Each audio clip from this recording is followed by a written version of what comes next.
감사드립니다.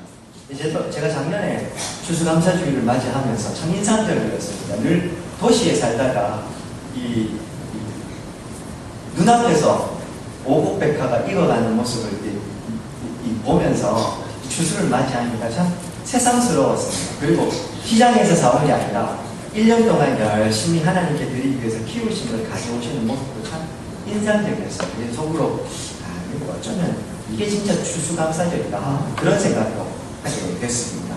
그러면서요, 작년에도 시작을 하면서 추수감사주일의 기원에 대해서 간략하게 설명을 했었습니다. 혹시 기억하시는지 모르겠습니다만, 이 추수감사절은 기원을 크게 두 가지 정도로 나누어서 설명을 해볼 수 있습니다. 첫 번째는 성경적인 기원을 좀 먼저 생각을 해봐야 되는데요. 자막입니다. 신명기 26장 10절과 11절에 보면 하나님께서 모세에게 이렇게 명령을 하십니다. 여호와여, 이제 내가 주께서 내게 주신 토지 소산의 만물을 가져왔나이다 하고, 누가요? 모세와 이스라엘 백성들에게 그렇게 하나님 앞에 신고하고, 너는 그것을 내 하나님 여호와 앞에 두고 내 하나님 여호와 앞에 경배할 것이며 예배하거니와. 그리고 11절, 내 하나님 여호와께서 너와 내 집에 주신 모든 복으로 말미암아 너는 레위인과 너희 가운데 거류하는 객과 함께 즐거워하라. 함께 예배할 뿐만 아니라 그걸 혼자서 먹고 즐거워하지 말고 주변에 있는 레위인들, 특별히 기업이 없었던 레위인들과 또 다른 의미의 기업이 없었던 나그네들, 객과 그런 사람들과 함께 하나님께서 주신 함께 나누며 즐거워하라. 하나님께서 그렇게 명령하셨습니다. 이게 오늘 우리가 드리게 되는 추수감사주일의 기원이 될 수 있습니다. 그리고 또 하나, 이스라엘에는 절기가 있습니다. 크게 세 가지 절기 있고, 그 6월절, 77절, 초막절이라고 말씀을 드렸고요. 이 초막절은 다른 의미로 수장절 이렇게 부른다고 했었습니다. 이 초막절이 오늘 우리가 드리는 추수감사주일과 좀 관련이 있습니다. 이 왜 초막절을 수장절이라 한다 했습니까? 농사 지은 것을 말 그대로 수장, 곡식을 이제 추수한 것을 장막 안으로 들려들어서 이걸 저장을 하기 때문에 수장절이다 이렇게 부릅니다. 이 초막절은 그 이스라엘 종교력으로는 에다님월 7월 15일부터 2일 3주간 드리게 됩니다. 에다님월 모르셔도 됩니다. 우리로 따지면 이 유대는 종교력이 음력을 중심으로 해서 양력을 좀 섞여 있는 그런 건데요. 이 7월이 되지만 우리가 일반적으로 보내는 걸로 따지면 9월에서 10월경이라고 생각하시면 됩니다. 우리도 그때가 추수할 무렵이지만 유대도 그때가 추수할 무렵이 되는 겁니다. 원래 이 초막절은 하나님께서 이스라엘 백성들을 출애굽하게 하셔서 그들이 광야에서 텐트 치고 살았던 것, 그것을 기념하는 절기입니다. 그래서 일주일 동안 그들이 집이 있지만 나와서 텐트를 치고 하나님의 은혜를 생각했었는데요. 마침 가나안에 들어왔을 때 그 시기가 이 추수하는 절기와 맞닿아 있었던 겁니다. 그러다 보니까요, 이 추수절기와 이 초막절 다 나와서 하나님의 은혜를 감사하는 게 결합되게 됐고, 또 이 초막절 앞에 보면 욤 기푸르라고 해서 대속죄, 1년에 한 번 이스라엘 백성들이 하나님 앞에 나오고, 대제사장 1년에 한 번 지성소로 들어갑니다. 이제 나팔절이라고 해서 이스라엘의 신년의 향기인데, 신년과 대속죄, 그리고 나서 이어서 초막절이 이어지게 됩니다. 그래서 이스라엘 백성들에게는 굉장히 큰 절기가 되는데요. 그 초막절의 전통도 오늘 우리가 지키는 이 추수감사절과 맞닿아 있다고 볼 수가 있을 겁니다. 물론 우리는 구약에 있는 전통을 그대로, 구약에 있는 절기를 그대로 지키지는 않습니다. 그러나 6월절이 하나님의 예수 그리스도의 십자가의 분으로 주일로 바뀌면서 그 의미가 새로워지고 온전히 회복됐던 것처럼, 이미 하나님께서 구약 당신의 백성들에게 이 초막절 절기를 통해서 추수한 것을 함께 나누고 즐기며 예배하게 하셨던 그 정신은 오늘 우리의 추수감사절로 그대로 이어진다고 볼 수 있을 겁니다. 두 번째로 이 기원은요, 직접적인 기원으로는 이 우리나라에 들어온 서양 선교사님들의 영향을 좀 들 수가 있습니다. 이 부분에 대해서는 많이 이야기를 드릴 수 있을 겁니다. 특별히 이 미국 교회가 추수감사절이 11월 넷째 주 목요일이 됩니다. 그럼 우리는 왜 셋째 주냐? 그것도 지난번에 한번 설명을 드렸는데, 우리나라에 들어와서 서양 선교사님들이 지키고 그게 정착되는 과정에서 몇 번의 변화의 과정을 거쳐 거쳐서 11월 이 셋째 주일을 추수감사절로 지키게 된다. 그렇게 말씀을 좀 드렸었습니다. 이런 전통 가운데 오늘 우리도 풍성한 하나님이 주신 것을 앞에 두고 추수감사주일을 지키게 됐습니다. 자, 이런 의미들을 좀 생각하면서요. 특별히 오늘 하루만 감사하는 날은 아니죠. 그러나 우리가 감사하는 마음, 하나님이 지켜주신 은혜를 한 번 더 마음에 새겨보고 우리의 삶을 불평과 불만에서 감사와 찬양으로 바꾸어가는 은혜를 대하여 보는 날이 오늘 추수감사주일이 될 수 있을 겁니다. 이제 본문을 좀 보시겠습니다. 말씀드린 대로 그 유명한 무리바벨론 사건입니다. 궁금하시죠? 도대체 갑자기 추수감사절과 전혀 상관없어 보이는 이 본문도 무슨 말씀을, 무슨 이야기를 하고 싶어서 제목도 추수감사주일 그 제목치고는 좀 경박하지 않나 생각이 좀 들긴 했는데요. 내 머릿속에서 나올 수 있는 제목이 이게 최선이었습니다. 본문 1절입니다. 첫째 달에, 첫째 달은 중요하지 않고 이스라엘 자손은 온 회중이 신광야에 들어가서 가데스라는, 이 정확하게 이 전체 이름은요, 가데스 혹은 가데스 바네아 이렇게 부르는 아주 이 중요한 이스라엘 백성들 출애굽해서 광야 40년 보내는 기간 중에 가데스 바네아는 굉장히 중요한 지정학적 위치를 차지하고 있습니다. 여기에 이르렀고 여기서 모세의 누이였던 미디안이 죽었다. 그래서 거기 장사 지역에 이르렀다 이야기를 합니다. 이어서 2절과 3절에 보시면 이 가데스 바네아 모세의 누이 미디안을 장사한 후에 이스라엘 백성들이 모세와 아론 앞에 나아왔다고 이야기를 합니다. 그리고 3절 보십시오. 백성이 모세와 다투어 말합니다. 우리 형제들이 여호와 앞에서 죽을 때에 우리도 죽었으면 좋을 뻔했다. 무슨 의미길래 왜 갑자기 이런 얘기를 할까요? 4절, 5절 보십시오. 너희가 어찌하여 이 수많은 여호와의 회중을, 남자만 60만이었으니까요. 남녀 합치면 200만, 거기에 그들의 가축들까지 다 합하면 굉장히 큰 무리였습니다. 그 많은 무리를 이 광야에서 우리도 우리 짐승도 다 죽지 않냐. 왜냐하면 5절 너희가 어찌하여 우리를 애굽에서 나오게 하여 이 나쁜 곳으로 인도했느냐. 여기는 파종할 것도 없고 무화과도 없고 포도도 없고 석류도 없고 마실 물도 없다. 이렇게 얘기합니다. 이 부분은 한번 소개를 해드린 것 같습니다. 이 설교하다가 인용해서 한번 설명을 해드렸는데 이거 제가 어떻게 부른다고 했습니까? 없고 타령이라고 부른다고 했습니다. 다 없는 겁니다. 파종할 것도 없고 무화과도 없고 포도도 없고 마실 물도 없고 석류도 없고 그렇게 없고 그렇게 이야기를 하고 있습니다. 물론 광야에는 물이 없고 그 광야에서 물도 없고 먹을 게 없다는 거 이거 큰 문제였습니다. 그러니 그날 일기에는 이 이스라엘 백성들이 지금 모세에게 지금 아무것도 없는 이 황무지에 왜 우리를 인도했냐 불평하고 불만할 수도 있을 것 같습니다. 그런데 그들의 불평과 불만이 도를 넘어서고 있습니다. 특별히요 3절에 보시면 우리를 차라리 우리 형제들과 함께 죽었으면 좋을 뻔했다 이런 이야기를 하는데 이 죽었으면 좋을 뻔했다고 할 때 이 무슨 배경으로 이 얘기를 하냐면요 요 사건 그 앞에 보면 그 이 광야 시대의 초창기로 넘어갑니다. 오늘 이 사건 무리반문은 그 광야의 그 시기가 거의 마무리되는 시기고요. 그 전에 광야 시대 초기에 아직 모세와 아론이 지도자로 세워져서 초창기 시대에 이 고라당 반역 사건이라는 게 있었습니다. 이게 이제 그 고라당 반역 사건이 뭐냐 하면요. 민수기 16장에 보면 그 모세와 똑같이 아론과 똑같이 레위 자손 중에 고라라는 인물이 아니 똑같은 레위 자손인데 모세와 아론 왜 당신은 지도자고 나는 지도자가 아니냐 나도 자격 있다 그러면서 모세와 아론의 그 리더십의 반기를 들고 반란을 일으킵니다.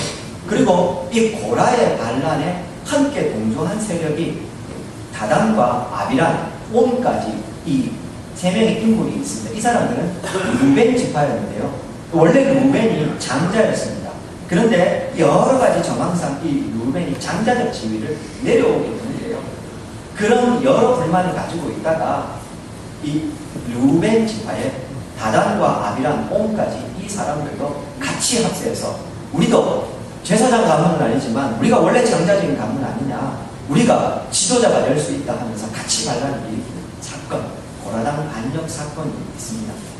이스라엘 16장에 보면 나오는데요. 그때 이 이스라엘 백성들이 일으킨 이 고라당의 난력 때 하나님께서요, 이 반역을 일으킨 사람 땅을 열어가지고 다 삼키게 해버리니까 다 죽여버리시는 겁니다. 불 나와서 죽이는 거죠. 그러면서 초창기에 아직 리더십이 온전히 세워지지 않았던 모세와 아론의 이 리더십을 하나님 세워주신 사건이 있었습니다. 지금 그걸 지칭을 하고 있는 겁니다. 우리가 차라리 그때 죽었으면 좋을 뻔했는데 왜 지금까지 우리를 인도해가지고 여기서 우리를 죽게 하느냐는 겁니다. 다르게 말하면 너네가 지도자의 자격이 없다는 겁니다. 차라리 그때 그 딴 사람들이 지도자 됐으면 우리가 벌써 가나안에 들어갔을 건데 니네가 지금 이 지도자가 돼서 잘못 인도해서 여기서 죽게 한다. 차라리 그때 우리가 죽었으면 좋겠다. 그러면서 불만을 지금 제기를 하고 있는 겁니다. 가능하죠, 여러분? 이스라엘 백성들이 이 광야에서 지금 불평을 하고 있는 시기가 언제라고 했습니까? 이 무리방울 사건은요, 광야 초기가 아니고 광야 후기라고 말씀드렸습니다. 거의 끝나가고 광야 생활 시작한 지 38년이 지나가는 시점이었습니다. 근데 오늘 본문을 읽다 보면 오늘 본문과 비슷한 사건이 하나 생각나시는 게 있죠. 출애굽 17장에 보면은 르비딤 물 사건이라는 게 있습니다. 비슷하지만 다른 사건입니다. 르비딤 물 사건은 광야 생활 초기에 일어나는 거고, 오늘 이 사건은 광야 생활 후기에 일어나는 겁니다. 자막입니다. 출애굽 17장 1절부터 3절에 보시면요, 이스라엘 백성들이 노정에 르비딤이라는 곳에서 장막을 짓는데 거기 마실 물이 없습니다. 그래서 그들이요, 2절 보십시오. 백성이 모세와 다투고 이르되 우리에게 물을 주어 마시다가 모세가 그들에게 이르되 너희가 어찌하여 나와 다투냐? 내가 어찌하여 여호와를 시험하냐? 이렇게 이야기해요. 3절 보십시오. 거기서 백성이 목이 말라 물을 찾고 그들이 모세에게 대하여 원망하고 이르되 당신이 어찌하여 우리를 애굽에서 인도해내어 우리와 우리 자녀와 우리 가축이 목말라 죽게 하느냐? 비슷하죠, 오늘과. 근데 이건 이 읽었던 출애굽 17장의 르비딤 물 사건은 광야 생활 초기, 오늘 이 본문은요, 광야 생활 후기. 근데 출애굽 17장의 르비딤 물 사건에서 하나님께서 이스라엘 백성이 물을 안 주셨습니까? 사건을 기억하시는 분이 많을 겁니다. 하나님이요, 똑같이 한석에서 물을 내려서 먹을 것을 채워주셨습니다.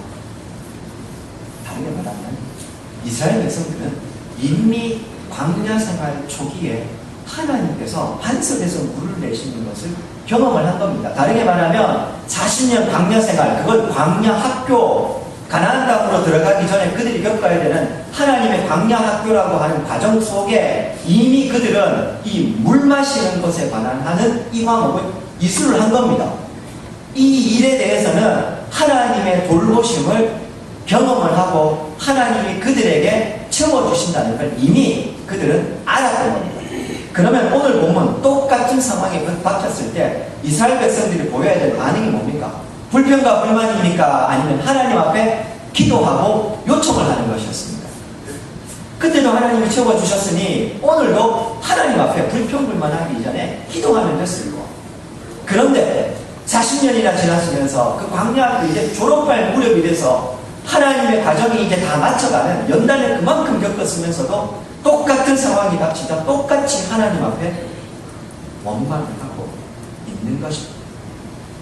한 차례 도움을 받았음에도 불구하고요, 그들은 똑같이 불만을 하고 있는 겁니다. 더군다나 지금 이스라엘 백성들이 40년 동안이나 방황을 하고 있었는데 여기가 어딥니까? 광야입니다.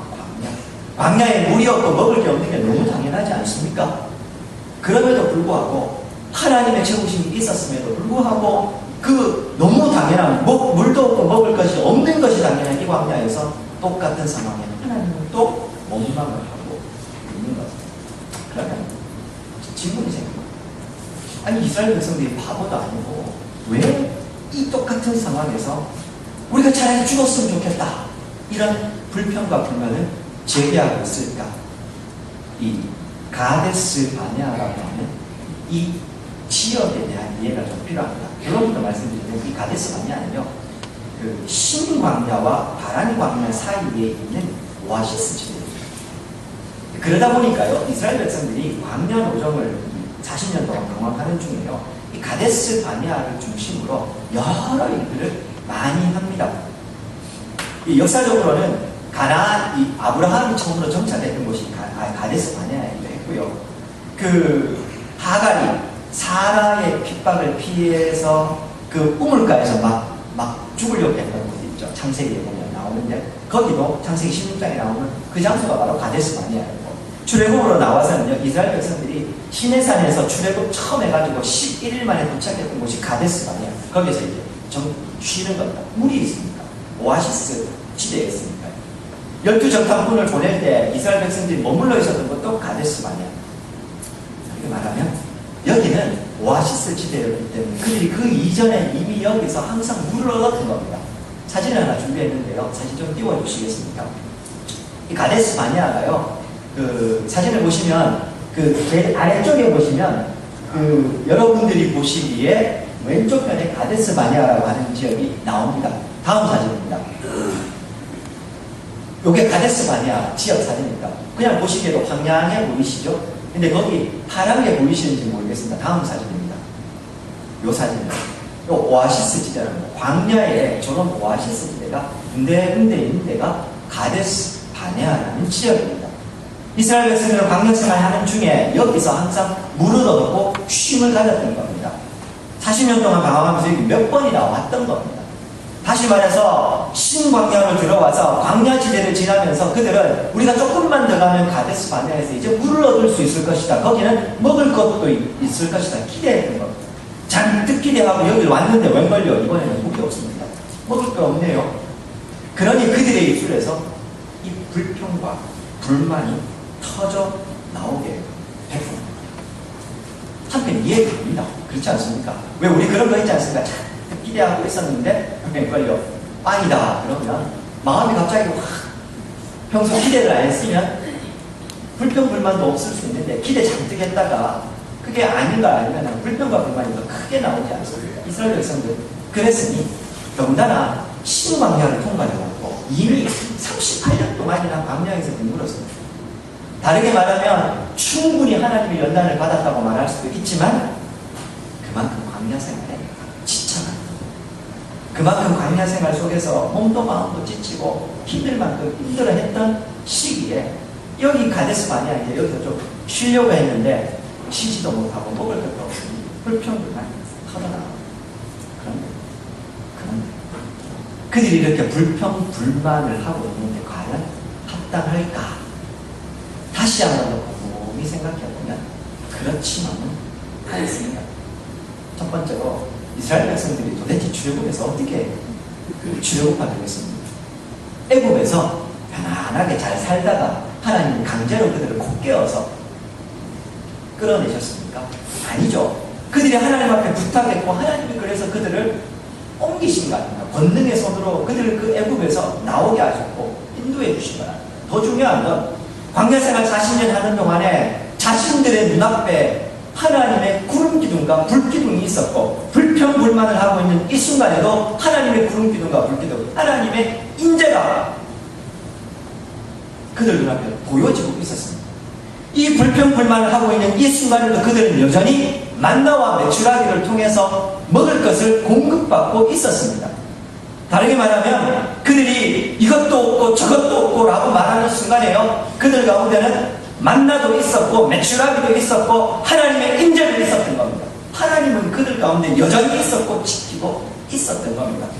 그렇게 보면 그들이 지금 불평불만하는 게 합당하지 않은 겁니다. 근데 40년 만나를 먹고 나니까요, 이건 너무 당연하게 생각하는 겁니다. 하나님 채워주신 은혜, 처음에는 감격했고 와 신기하다 이런 게 어딨나. 40년 먹고 나니까요, 이건 너무 당연한 거고, 이제 여기서 그들이 불평불만 하는 데는요, 파종할 것도 없고 무화과도 없고 포도도 없고 석류도 없고 마실 물도 없다.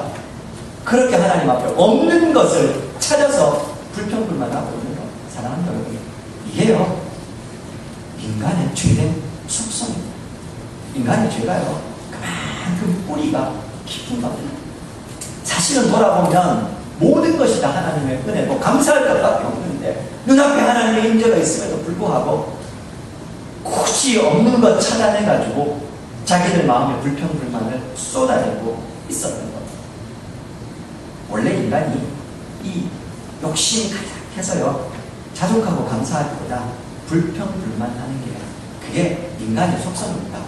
그러니까 아마 단체 생활 해보시면 잘 아실 겁니다. 남자들은 군대 가보시면 잘 아실 겁니다. 감사, 만족 이것보다요 없는 걸 찾아내고 거기에 대한 불평불만하는 게 그게 인간의 속성입니다. 재물에 대한 욕심이 끝이 있는 거 보셨습니까? 명예에 대한 욕심 끝이 있는 거 보셨습니까? 없습니다. 가진 사람이 더 가지려고 하고요. 없는 것을 더 아쉬워하는 게 그게 인간의 속성입니다. 왜요? 죄 때문에 그런 겁니다. 만족을 못 하는 겁니다. 하나님이 모든 걸 다 주셨지만 그 죄의 시작이 원래 모함직도 하고 먹음직도 했고 지혜롭게 할 만큼 탐스럽기도 했고 그래서 시작된 거 아닙니까? 그게 죄의 속성이 되는 겁니다. 더 가지려고 하고 더 먹으려고 하고 없는 걸 불평불만하게 되는 겁니다. 오늘 이스라엘 백성들도 그런 죄의 속성을 못했고 그래서 그랬을까요? 온유함이 온 땅의 모든 사람들보다 더 승했다고 하는 모세도 오늘 보면 10절과 11절까지 보시면요 어떻게 하고 있습니까? 치명적인 실수를 범하고 있습니다. 10절 모세와 아론이 회중을 그 반석 앞에 모아놓습니다. 그리고 모세가 그들에게 말합니다. 반역한 너희는 화가 나는가. 지난 38년 동안 하나님께서 인도해 주셨고 눈앞에 하나님의 인도하심이 있는데 오늘 아침에도 만나를 먹었음에도 불구하고 또 똑같이 불평불만하는 그들이 항상 반역한 너희들이요 우리가 너희를 위하여 이 반석에서 물을 내려 하면서 이 반석을요 지금 두 대를 가지고 물을 내려 하고 이스라엘에서 마시라. 이게 왜 치명적인 일일까요? 오늘 본문에 보시면요 12절과 13절에 보시면 하나님께서요 너희가 내게 불순종했고 믿지 않았고 그렇죠? 너희가 믿지 않았고 내 거룩함을 드러내지 않았기 때문에 너희는 가나안 땅에 못 들어간다. 이렇게 모세와 아론은 지도자였고 지금까지 고생해서 천신만고 끝에 그들을 여기까지 이끌어냈는데 이 두 사람이 가나안 땅에 못 들어간다는 거예요. 오늘 모세가 저지른 잘못이 도대체 얼마나 큰 잘못이었길래 가나안 땅에 못 들어간 직접적인 이유가 될까요? 한 번 더 생각해보면요 이해가 되는 부분이 있습니다. 아까 출애굽기 17장 르비딤물 사건 소개할 때요 거기서는 17장 출애굽 자막입니다. 17장 6절입니다. 내가 호렙산에 있는 그 반석이 거기서 내 앞에 서서 너는 그 반석을 치라 그것에서 물이 나오리니 하나님이요 초창기 그 르비딤 물 내실 때는요 반석을 치게 하시면 한번 때렸고 거기서 반석이 터져서 물이 솟아나와 샀던 겁니다. 그런데요 오늘 본문을 잘 읽어보시면 하나님께서 어떻게 하라고 합니까? 치라고 합니까? 반석을 하면서 명령하라고 하십니까? 8절에 보시면요 하나님께서 명령하여 물을 내라 이렇게 얘기합니다. 때리라고 말하지를 않았던 겁니다. 근데 모세가 이렇게 했던 이유는 있습니다. 르비딤물 사건에 나오는 그 반석과 오늘 이 반석이 좀 다릅니다. 원어상으로는 오늘 나오는 이 반석은 셀라라는 뜻이고요. 르비딤물에서 나오는 반석은 추르라는 단어를 써서 이 추르, 르비딤물에서 그냥 큰 바위 덩어리 하나 정도밖에 안 되고요. 오늘 본문에 나오는 이 셀라로 언급되는 이 바위는 그냥 한 덩어리의 바위가 아니고 왜 우리 저 어디 가시면 산 전체가 큰 바위처럼 보이는 거 있죠. 암석으로 덮여 있는 거. 그 정도 되는 걸 이야기합니다. 그래서 이 단어는 이 높은 요새 이런 의미로 쓰일 만큼 규모가 다른 바위였던 겁니다. 모세의 입장에서는요 옛날에 작은 바위는 한 번 때렸으니까 축축한데 이 큰 바위는 두 번 때려야 물이 나올 거라고 생각을 한 겁니다. 그래서 두 번 때리는 겁니다. 다시 말해서 모세는 하나님 안 믿은 겁니다. 그래서 하나님께서 네가 믿지 않았다고 이야기를 하시고 두 번째 왜 하나님의 영광 거룩함을 드러내지 않았을까? 모세가요 이스라엘 백성들에게 이야기하는 장면을 한번 보십시오. 10절에 보시면요 다 모아놓고 반석을 두 번 때리면서 내가 너희를 위해서 물을 내라 이렇게 하면서 하는데 이게 그냥 하나님의 뜻을 잘 전달하는 겁니까? 편의를 부리고 있는 겁니다. 하나님께서 능력을 주셔서 모세가 능력을 행하는 건 맞지만 모세는 자기가 능력을 행하는 사람이 아니라 하나님의 메신저였던 겁니다. 하나님이 가라 하면 하고 말하라 하면 하고 하나님을 시키시는 말만 하고 하나님의 행동만 해야 되는 사람이에요. 그도 사람일 뿐입니다. 도구였다는 말입니다. 하나님의 역사와 은혜를 드러내는 통로였을 뿐인 겁니다. 그런데 이 순간만큼 모세는 내가 너를 위해서 이반석에서 물을 예배하면서 자신이 혈기를 부리면서 이 일을 행하고 있었던 겁니다. 하나님 사실은요, 저와 같은 목회자들이 이런 치명적인 실수를 행할 때가 많습니다. 하나님의 말씀, 이미 예수님께서 설교를 하셨고 하나님의 말씀을 주어졌고 목사는요, 하나님께서 전달하라고 하는 말씀을 정확하게 해석해서 전달하면 그뿐입니다. 그 이상의 의미들은 하나님께서 우리 안에 계신 성령께서 해석하시고 또 적용하실 겁니다. 그런데요, 좀 송구스럽게도 이 말씀을 좀 보다 보면요, 이 화를 내셔도 하나님이 내셔야 되고 책망을 하셔도 하나님이 하셔야 되는데 아직 이 혈기를 죽이지 못해서 제 속에서요, 이 독한 마음이 막 올라와서 제가 막 혈기를 막 부릴 때가 있거든요. 그거 안 하려고 맨날 이렇게 주저앉힙니다. 주일 새벽에 제가 기도하는, 빠져먹지 않고 기도하는 내용 중에 하나가 하나님, 제가 하나님보다 앞서지 않게 도와주시고 하나님 말씀을 정확하게 전하주시고 진짜 그런 마음을 하나님 앞에 이렇게 누르고 있는 거예요. 마찬가지입니다. 교회 앞에 서서 섬기시는 분들, 화를 내면 하나님이 되셔야 되고 나는 그냥 주님의 말씀을 전달하는 도구요, 통로여야 합니다. 그 이상 넘어서면 안 됩니다. 오늘 모세가요, 자신이 메신저라는 역할, 통로라는 역할, 도구라는 역할을 망각하고 혈기를 부린 겁니다. 여기에는 하나님의 거룩과 영광 없습니다. 그래서 하나님이 네가 내 거룩을 드러내지 않았다. 모세가 원래 해야 될 일은요, 조금만 기다려 보십시오. 하나님이 어떻게 말씀하시는지 들어보겠습니다. 하나님이 명령하라 하십니다. 당신들 그렇게 불평하는 거 하나님 들으셨습니다. 하나님께서 명령하라 하셨습니다. 명령하고 물이 나면 하나님의 거룩과 영광이 드러날까? 혈기를 두시지 못합니다. 이건요, 가나안 땅, 약속의 땅, 이스라엘 백성들 들어가야 하는 그 가나안 땅의 치명적인 잘못이 될 수 있습니다. 왜냐하면 하나님이 새롭게 당신의 나라를 세워가야 될 가나안 땅, 처음 시작은 말 그대로 심어켜 있었기 때문에요, 불순종이나 사람의 그런 어떤 이 혈기나 이런 것들이 시작할 때는 절대로 여기 들어오면 안 되었고, 그래서 광야에서 불순종하는 첫 세대를 다 죽여버리신 거 아닙니까?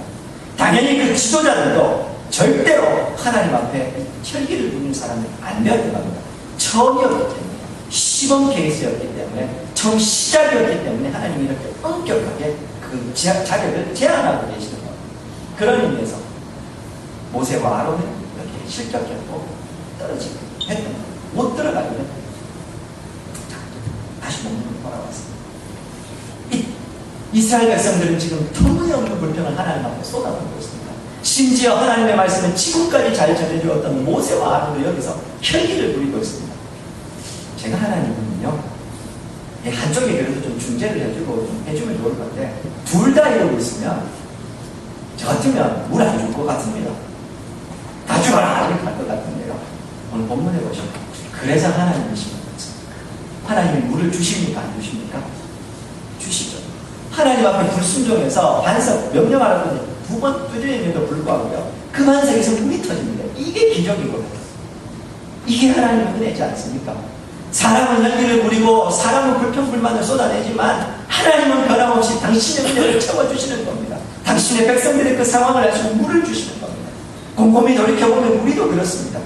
우리 늘 하나님의 은혜를 충분히 감사하고 충분히 은혜와 영광 돌리고 찬양하며 살았습니까? 아니지 않습니까? 사실 얼토당토 않는 영역에서 하나님 앞에 불평하고 불만하고 이것도 안 주신다, 저것도 안 주신다, 이것도 없다, 저것도 없다, 하나님 앞에 불평합니다. 때로는요, 하나님의 은혜 막아서고 이 얼마나 하나님 앞에 혈기 부릴 때 있습니까? 그렇지 않습니다. 근데 하나님 그때마다 에이 고약한 놈 이러면서 안 주시면 어떡하실까? 지난 한 해 동안 살아온 모든 순간 하나님께서 그때에도 항상 채워주셨지 않습니까? 리비딩 물에서 물을 채워주시는 하나님은요, 곰곰이 생각해보면 지난 한 해 동안 우리의 삶에서 똑같이 물을 채워주셨습니다. 내가 불평을 하든지 그렇지 않든지, 내가 혈기를 부리든지 그렇지 않든지 하나님은 여전히 우리에게 필요한 것을 채워주셨지 않습니까? 그래서 오늘 우리가 여기에 이길 것입니다. 사랑하는 여러분, 이 하나님의 마음이 보이십니까? 구약의 하나님만 그러셨다고요? 아니요. 우리가 요즘 주일 오전 예배 때 항상 살펴보고 있는 예수님도 똑같이 그러하셨습니다. 끊임없이 제자들은 예수님의 그 십자가 사역을 모름에도 불구하고 자만입니다. 예수님께서는요, 끝까지 그 불순종하는 제자들 품어안고 가십니다. 요한복음 13장 1절에 보시면요, 그 유명한 구절, 6월절 전에 예수께서 자기가 세상을 떠나 아버지께로 돌아가실 때가 이런 줄을 아시고, 그 다음에 세상에 있는 자기 사람들을 사랑하시다. 끝까지 사랑하시다. 한번 설교를 했기 때문에 아실 겁니다. 하나님 끝까지 예수님 사랑하셨기 때문에 그 배반할까 알고도 제자들 품어안으시고 친히 발을 씻기시고 향신의 몸을 주셨다. 오늘 우리에게도 그 사람은 여전히 주어 작은 겁니다. 성경을 살펴보면 이런 하나님의 모습은 세상스럽지 않습니다. 성경만 그렇습니까? 사실 곰곰이 생각해보면 하나님의 이런 모습은 내 삶에도 세상스럽지 않습니다. 문제는요, 그 하나님의 은혜는 자꾸 망가져버린 겁니다. 40년 동안 만나를 먹고 나니 더 이상 이제 눈앞에 보이는 만나는 감사의 제목이 아닌 겁니다. 그러니 없는 것들만 찾아서 불평불만을 하고 있었던 겁니다. 우리도 그럴 수 있다는 겁니다. 추수감사절을 맞이하면서 묻고 싶습니다. 우리 정말로 없습니까? 우리 교회는 이것도 없고 저것도 없고, 우리 집에는 이것도 없고 저것도 없고, 내 삶에는 이것도 없고 저것도 없고. 그렇습니까? 정말 그렇습니다. 우리가 그렇게 하나님 앞에 없고 타령을 하고 있는 그 기준은 도대체 무엇입니까? 하나님의 은혜가 기준입니까? 내가 생각하고 있는, 내가 누려야 되는 세상의 부귀영화, 욕심, 욕망 가득 채워놓고서 그 기준에 부합하지 않으니까 하나님 앞에, 하나님은 이것도 없고요 저것도 없고요, 우리 집에는 이것도 없고요 저것도 없고요, 그렇게 불평불만 쏟아놓는 것 아니었습니까? 말로는 하나님 나라와 의를 구하며 산다고 이야기를 하지만 사실은 하나님 나라와 의를 빙자해서 내 욕심과 욕망만 채우고 있다면 우리도 이 무리방물에서 하나님 앞에 불평불만 쏟아놓고 있는 이스라엘 백성들과 별로 다르지 않았어요. 이해하지 못하는 건 아닙니다. 앞에도 말씀드렸지만 이스라엘 백성들요, 40년 동안이나 이 광야에 있었어요. 지치고 조금씩 하나님의 은혜에 둔감해지기 시작했습니다. 그리고요, 이 눈앞에 보이는 광야라는 현실, 이 척박한 현실에 찌들어가고 있었던 거예요. 그러다 보니 그들은 점점 지쳤고 찌들어가다 보니 자기들 입술에서 불평과 불만이 새어나올 수밖에 없었던 거예요. 사랑하는 여러분, 그래서요, 성도가 날마다 하나님의 말씀 가운데 나와서 그 은혜로 나를 새롭게 하는 게 중요한 겁니다. 현실에 찌들면 그 누구라도 불평불만부터 먼저 할 수밖에 없는 게 그게 인간이라는 겁니다. 내 속에 죄가 그렇게 있다는 겁니다. 그거 계속해서 눌러야 합니다. 아니, 이 죄를 이 예수 그리스도의 십자가의 보혈로 죽이고 내가 십자가의 그 은혜 가운데 날마다 서지 않으면 또 이 죄가 내 속에서 올라오는 겁니다. 우리 2주 전에 성찬식 했습니다. 그리고 학습 세례식 들었습니다. 처음 학습받고 세례 받으셨을 때 그 감격을 기억하십니까? 처음 예수 믿고 성찬식 하실 때 그 감격을 혹시 기억하십니까? 성찬식 하시면서 그 주님을 생각만 해도 왈칵 눈물을 쏟아내는 그때의 은혜 혹시 기억하십니까? 1년, 2년, 10년, 20년 성찬식 하다 보니까요, 더는 감격이 되지 않는 겁니다. 아무리 생각해도 눈물은 나지 않고, 그래, 주님 나를 죽으셨지. 그냥 1년에 하는 의례적인 행사인 것처럼 혹시 그렇게 받아들이시는 않습니까? 처음 기도할 때는 하나님 내 마음을 뜨겁게 하셨고, 처음 말씀을 읽을 때는 그렇게 이 말씀이 달고 속이 불같이 느껴졌었는데 어느 순간인가 기도하는 것도 시큰둥, 말씀 보는 것도 별로 은혜도 없습니다. 예, 살아가니까 그럴 수 있습니다. 찌들어가니까요. 근데요, 그런 내 삶 가운데 하나님의 은혜가 사라졌습니까? 없습니까? 하나님은 일하고 계시지 않습니까? 불평불만 할 것밖에 없으셨습니까? 기뻐할 일 하나도 없으셨습니까? 다시 말씀드리지만 이스라엘 백성들 불평불만 쏟아놓고 있는 그 순간에도 하나님의 거룩한 임재의 상징, 구름 기둥과 불 기둥은 그들 눈앞에 있었고, 하나님의 그 임재의 상징이었던 그 법궤도 그들 앞에 있었습니다. 하나님은 여전히 그들에게 만나와 메추라기를 먹여서 그들을 살리고 계셨다는 겁니다. 그런데 그들 눈에는 하나님 인제도 만나와 메추라기가 더 보이지 않았기 때문에 먹고 있습니다. 없다고 이야기를 했지만 아니요. 다시 생각해보면 다시 곰곰이 자리에 앉아서 은혜 가운데서 하나님 앞에 고민해보면 사실은 이것도 있고 저것도 있고 온통 하나님의 은혜가 내 삶에 가득할 뿐 아니었습니까? 사랑하는 여러분, 억지로 감사하시는 이야기 하고 싶지 않습니다. 감사하면 감사할 조건이 생긴다고 아니요. 저는 그런 말 제일 싫어합니다. 감사하면 감사할 일이 생긴다는 건 세상 사람들도 하는 겁니다. 그리스도인은 그런 감사 아닙니다. 내 영혼에서 예수 그리스도의 그 십자가 은혜로 말미암은 나를 당신의 자녀로 삼아주셨다는 그 감격이 기본이 돼서 거기서부터 터져나오는 감격, 감사, 그리고 거기에서부터 생겨나는 이것도 감사하고 저것도 감사하고, 그게 성도의 감사, 그리스도인의 감사라는 겁니다. 이스라엘 백성들을 하나님께서 제사장이라고 불러주십니다. 제사장 백성이라고 불러주십니다. 이게 어떤 의미가 아십니까? 이스라엘 백성들이 애굽에서 사는 동안 그들은 노예, 종이었습니다. 애굽 사회에서 제일 높은 사람 누구였는지 아십니까? 왕? 아닙니다. 제사장이었어요. 제사장. 태양신 라와 이 신들을 섬기는 제사장이 제일 높은 위치에 있었습니다.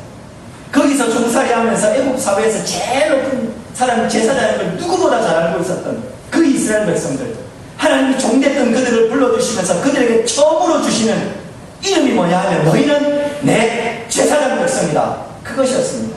하나님 우리를 죄에서 구원하신 다음에 나 같은 인생 당신의 자녀로 불러주셨지 않습니까? 내 아들이요 딸로 불러주셨지 않습니까? 그 감격이 우리 가운데 사라지면 성도의 삶에 도대체 무엇을 감사할 수 있단 말입니까? 거기서부터 성도의 감사 시작되는 겁니다. 그리고요, 그 하나님의 은혜가 우리의 삶 가운데 새겨지면 거기서부터 하나씩 하나씩 하나님이 내 인생에 채우신 것이 보이기 시작하는 겁니다. 곰곰이 생각해보면 하나님 어제도 먹이셨습니다. 오늘도 먹이고 계십니다. 내일도 먹이실 겁니다. 어제도 함께 하셨습니다. 오늘도 함께 하고 계시고 내일도 함께 하고 있을 것입니다. 그러니 이것도 있고 저것도 있고 다 없습니다. 추수감사절 맞이하면서요, 그래서 오늘 제목이 이겁니다. 없고 타령해서 있고 타령으로 그렇게 바뀌어봅시다. 그게 아니고요, 하나님의 은혜에 깊이 담겨 생각해보면 사실은 우리의 눈앞에 우리의 삶 가운데요 감사할 것밖에 없습니다. 있고 주님 그렇네요. 주님께서 이것도 주셨고 저것도 주셨고 온통 주신 것밖에 없네요. 과분하게 채워주셨습니다. 그 감사밖에 할 게 없는 겁니다. 사랑하는 성도 여러분, 아니 저에게 하는 이야기입니다. 오늘도 추수감사를 맞이하면서 이거 주셔서 감사할 게 아니고요, 이거 없어도요, 외양간에 송아지도 없고 눈밭에 식물이 없고 아무것도 없어도 사실은 하나님 때문에 감사할 수 있고 하나님 한 분만 충분히 감사할 수 있지 않습니까?